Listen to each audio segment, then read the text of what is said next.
Welcome back to the Freelancers Tea Break, the short and sweet podcast for freelancers and small business owners that you can enjoy with your morning cuppa. In January, I launched my book. I'm so excited to finally share the Freelance Lifestyle book with you, and it's a book that's designed partly to walk new freelancers through the whole process, but it's also a reference book for anyone who wants to sort of dip back in and refresh themselves on things in their freelance business, or maybe if things have slowed down a bit, finding different ways to find clients and things like that. In this episode, I'm going to share a little snippet from the introduction, tackling the very most important first question. So here we go. What is freelancing? According to the Cambridge Dictionary, someone who is freelance is doing particular pieces of work for different organisations rather than working all the time for a single organisation. Clients hire you to do a project, a particular task, or for ongoing support for set hours each month, with some flexibility. This could involve working with multiple clients simultaneously or working on different freelance projects back to back. For example, if you're a website designer, you may work on 10 different websites over a year, but not always at the same time. You probably worked with lots of freelancers before without even realising. So your hairdresser or the plumber who came out to fix the boiler, they might be freelance. There's a very good chance that they are. It is essentially someone that is self-employed and works for lots of different people. Every time you turn on the TV, you'll likely see many freelancers, singers, actors, comedians, and presenters. Unless they're locked into working with one employer, they are freelance.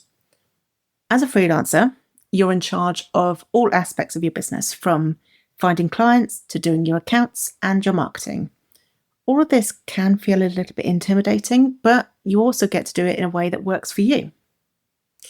Want to outsource the accounts to a brilliant accountant like I have, who knows exactly what they're doing? Go for it. Want to market yourself through PR instead of just social media? Absolutely, go for it. You're in control. You are in control of everything in your business. This includes your finances. So with freelancing, you pay your taxes and your national insurance and potentially student loan repayments in the UK once or twice a year, depending on whether you must pay payment on account. I will get to that later in the book.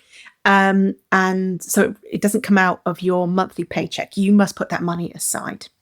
I will explain more about that, don't worry, in the book. But this might change a little bit over time, depending on what the government brings in. But at the moment, it is up to you to put aside the tax and the national insurance. I will talk about that more later in the book.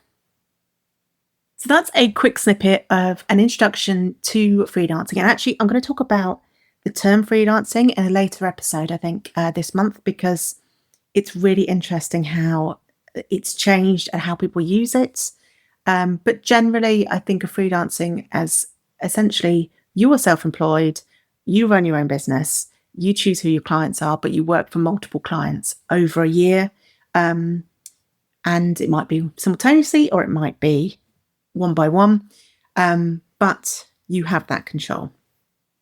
So I also thought that would be a really useful episode anyway to share, because I know sometimes people go onto podcast apps and say, what is freelancing or how to get started as a freelancer? So that's for you if you're brand new to freelancing and you're not sure what it is, but it covers so many different things that you probably don't even realise. And not everybody uses the term freelance, but that is basically what it means.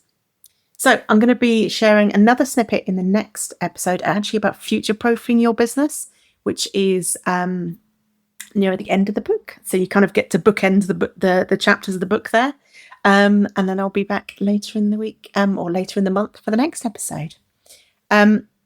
If you want to have a look at the book, you can go find it in the show notes or search on Amazon for Emma Cossey or the Freelance Lifestyle. It will come up for both of those. And hopefully I will have the paperback version coming out very soon as well. And I hope you enjoy the podcast generally. If you get a moment to rate or review it, that would be really, really appreciated. And I hope you have a wonderful freelance week.